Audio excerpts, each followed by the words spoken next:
College isn't for everyone. Go to college if you want to get a good job. College is too expensive. Education pays. Is college even worth it?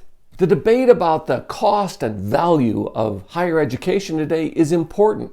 From students wondering if higher education is worth the price, if it's going to prepare them for the real world, if it's for them, or if even they can cut it, to people in the workforce trying to say, why don't you give us better graduates who can actually do the things they're supposed to be able to do?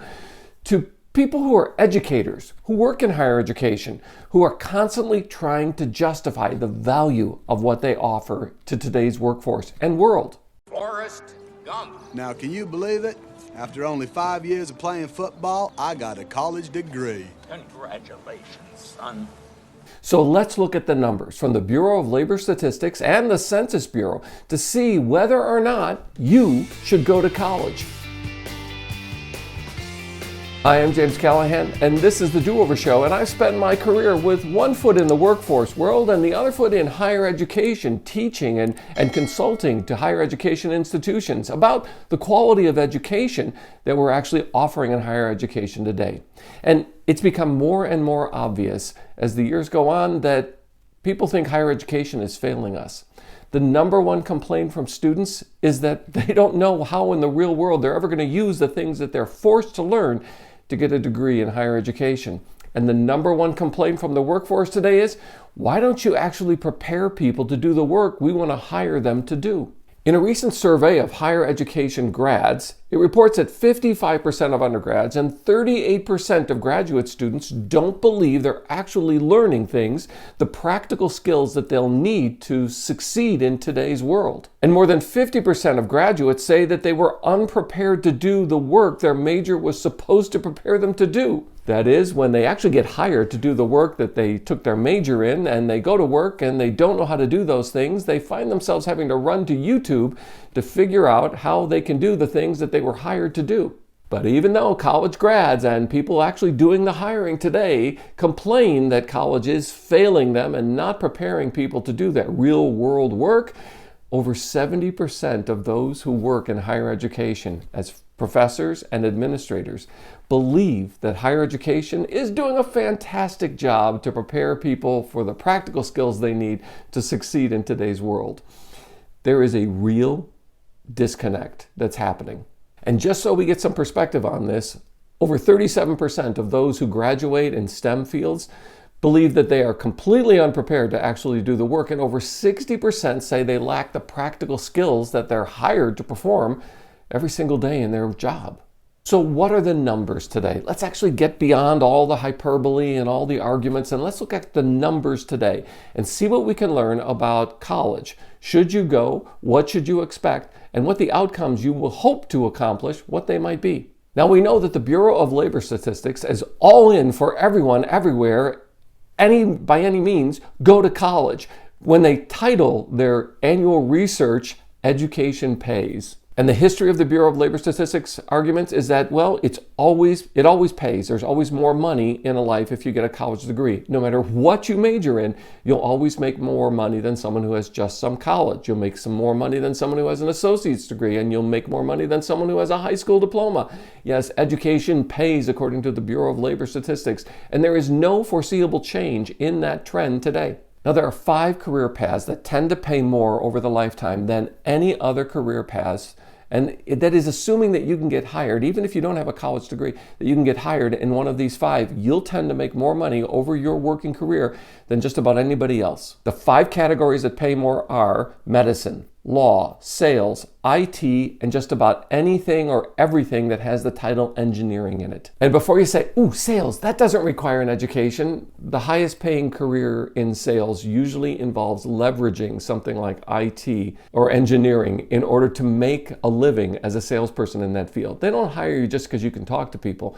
You have to actually know what it is you're selling. You know, it's really worth it to look at the numbers, because most, even in higher education today, don't spend enough time on the actual data that is part of justifying their role in higher education today.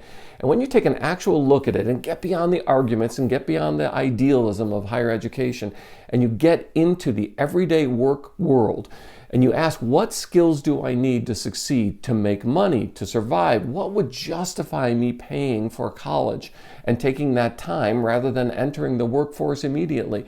That's where the critical issue of numbers, the data, actually becomes more and more important. You see, in the finance world, it's called talking your book. It's when someone who owns, say, Apple stock is interviewed by a show and they say, what do you think about the market today? And they say, you know what stands out to me? Apple. Apple stock stands out to me. It's called talking their book. And when people in higher education justify their role in higher education by saying higher education always pays more, it's always better, and it's better for society, and it's better for every single person, regardless of your emotional and intellectual ability, you should go to college. And if you don't, you're missing out. FOMO. Yeah, you try to convince people that if they miss out on the opportunity, they're going to sacrifice a life of happiness and money. So let's talk about who actually gets into college, acceptance rates and rejection rates. Okay, here's the reality. Some who go to college probably shouldn't go to college. It's not for them. It's a challenge for them intellectually and emotionally. And they tend to waste it, and it tends to be one 4-year party or sorority or frat, and they don't actually invest time in learning. So the premise of getting into college and whether or not it pays is whether or not you're going to go there for an education or just for a 4-year extension of high school with ashtrays. Now, for this group of people, it doesn't matter that they're accepted. Most of us, we misread the idea. Well, I was accepted, so it must mean I'm supposed to go to college. It's not the way it works. There are colleges and universities that have a 100% acceptance rate. There are hundreds of them. They will always, always take your money. Now, if you're applying just to Harvard, Yale, and Princeton as your backup school, then congratulations, Rory Gilmore, but that's not you and that's not the real world. The real world is we tend to choose our stretch schools, and then we have a couple backups. The backups are there because we know from our scores and from their acceptance rate that we have a good chance of being accepted.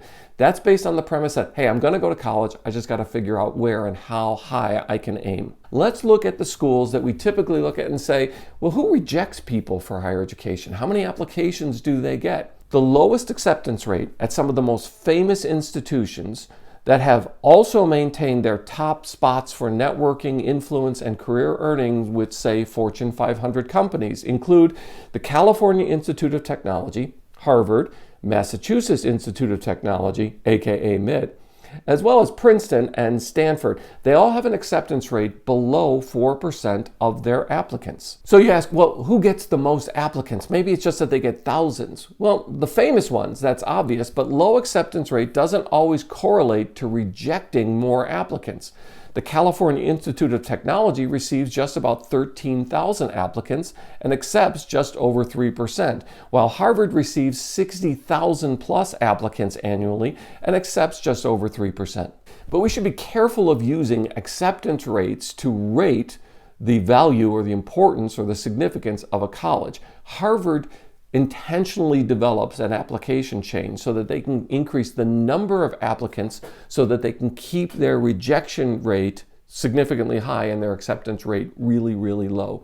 It's part of how they position themselves with the statistics to try to maintain their, what they say is their number one spot. So that's Harvard, but in the top 50 of top ranked schools, the majority of them are not the large, significant, famous ones. They're the small, private liberal arts colleges that have a very low acceptance rate, even with a lower application rate. And by the way, most of those smaller schools in the top 50, most of those schools that are elite schools and difficult to get into, they're also known as needs-based. Now, needs-based is an important category that not many people understand when we look at higher education. Needs-based is after we do the FAFSA process, and it gives us a family contribution amount, let's say $5,000. You don't make a lot of money as a family, you have one or more kids in college, so the FAFSA tells you that that you should expect to pay out of pocket $5,000. If you are accepted at a needs-based school and it costs $60,000 to go each and every year, and your income doesn't change as a family over the 4 years that you're going to go to school, then the school will put up $55,000 of grants and endowment money to make sure that you have no more out of pocket than what FAFSA says your family contribution will be. Needs-based schools are highly selective. They reject more applicants than they accept. Needs-based schools also don't set you up for economic failure. They position you. Now, if you do make a lot of money and you go to a needs-based school, that means that you are going to have to pay to go to Harvard or some of those elite schools. But if you're low income with good grades, that's your ticket, needs-based schools. Harder to get into, you need higher grades, lower family income to justify it, but the outcome of that is a significant benefit for those who have to pay the majority of what it costs them to go to get a college degree. Let me give you an example. My family story. I have 5 children. All 5 have been accepted at really quality schools, but because I was working in higher education or the nonprofit world, our family income wasn't significant. Often 2, at one time 3 of them were in college at the same time, which means, according to FAFSA, our family contribution was very low. You back that up with they had exceptional grades and they filled out their applications and they picked some difficult schools. They had a good acceptance rate and they had offers to entertain or opportunities to entertain. And of those 5, they attended these schools: Miami University of Ohio, DePaul University, Davidson College, Oberlin College, and Coe College in Cedar Rapids, Iowa. Together, their education totaled this. For Miami, it was $140,000. For DePaul, $240,000. For Davidson, $292,000. For Oberlin, $256,000. And for Coe, $252,000. That's a total for my 5 kids to go to these colleges and universities of $1.18 million. But that is not what we paid. Now, who actually goes to college these days? Most of us assume, well, it's just rich white kids, privileged kids who just have the money and they just do it for 4 more years. Well, that's right in terms of the total number because the majority population in the U.S. is predominantly white, but the actual number and percentages of those accepted and attending higher education are exactly the opposite. And with DEI becoming more and more part of acceptance rates at more and more colleges and universities, it's important to actually know the numbers, especially if you're part of a minority population and you have the assumption that rich white kids go to school and get into school and that you don't have a chance. Actually, that's not the reality today, and you have a significant turn in your favor happening in higher education. Okay, now when we drill down into the numbers, here's a recent report, very recent, hot off the press by the Census Bureau about new educational attainment data. And according to the Census Bureau, here are the numbers. First, by age.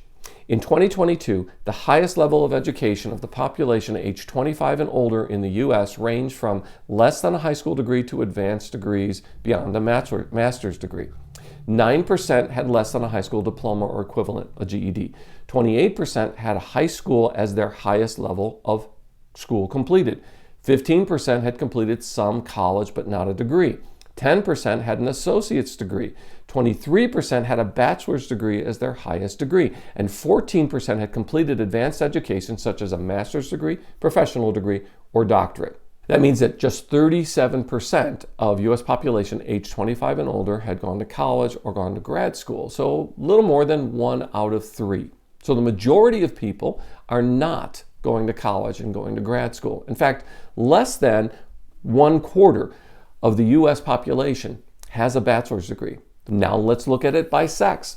According to the Census Bureau, in 2022, 30.1% of men aged 25 and older had completed a high school diploma or GED as their highest level of attainment, compared to 27% of women. In 2022, 39% of women aged 25 and older and 36.2% of men in the same age range had completed a bachelor's degree or more as their highest level of educational attainment. And that's the trend. More women than men are involved in higher education. And those women tend to associate with men who have a degree in higher education. It's sort of like eHarmony, except with colleges and universities. Now let's look at it by race. And this is where we get the reality check on who actually is pursuing higher education, who gets in, and who succeeds. According to the Census Bureau, from 2012 to 2022, the percentage of adults aged 25 and older who had completed high school increased for all race and Hispanic origin groups.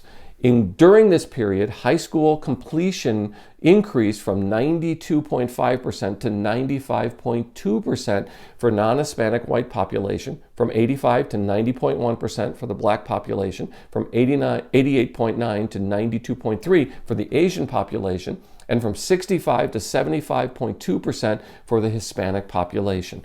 From 2012 through 2022, the percentages of adults aged 25 and older with a bachelor's degree or more increased from 34.5 to 41.8% for non-Hispanic white population, from 21.2 to 27.6 for the black population, and from 51 to 59.3% for the Asian population, and from 14.5% to 20.9% for the Hispanic population, the most significant growth development in those who attained a bachelor's degree or higher education. So what do the numbers actually tell us? Well, they don't tell us anything. We've got to read and interpret the numbers and figure out where we are. Now, if you're in one of the minority groups that's encouraged to pursue higher education, or if you're in the first generation, you're the first person in your family that has the opportunity of pursuing higher education, you have a big burden and it feels heavy, but you also have to ask the question about whether or not education, higher education,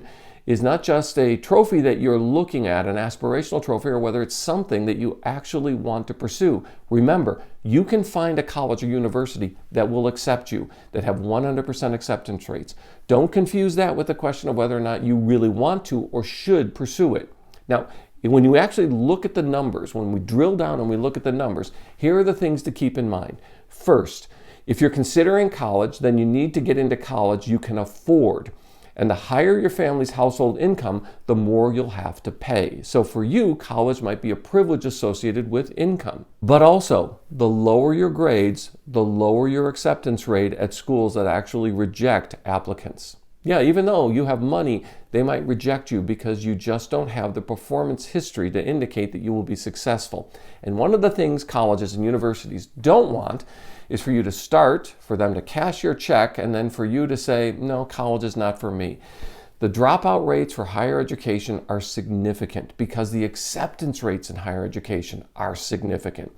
So in some areas, in some groups, especially for certain demographics, the dropout rates are more than 50%. You start, you pay, but then you accumulate student debt and you say, I just can't cut it. Maybe you can't do the work, maybe you don't want to do the work, and then you end up stuck with a bill that you have to pay off, hopefully, maybe not, and depending on student loan forgiveness, and you don't have anything but some college on your resume. The next question is what kind of major you want to pursue and how many times you're going to change your major in higher education.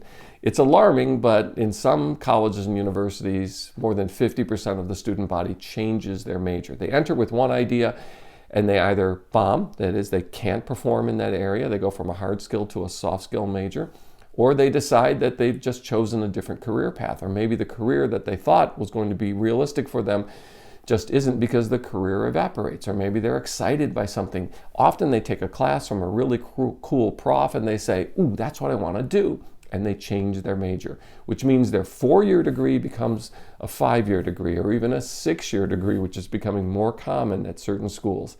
And that is expensive. So where are you in all these numbers? What are the factors that you're using to evaluate whether or not you should pursue higher education? Or if you're on the giving advice side of this, maybe as a parent or guardian, or you're in higher education, or you're a high school counselor, what are your defaults? What are you looking at when you offer the advice to students that they should pursue a course in higher education? Hey, and thanks for being part of the Do-Over Show. Please, could you tap the like button because that's my acceptance rate? And while you're down there, how about you subscribe and ring the notification bell so you don't miss the next episode? I'm so glad you found me and I found you. Thanks.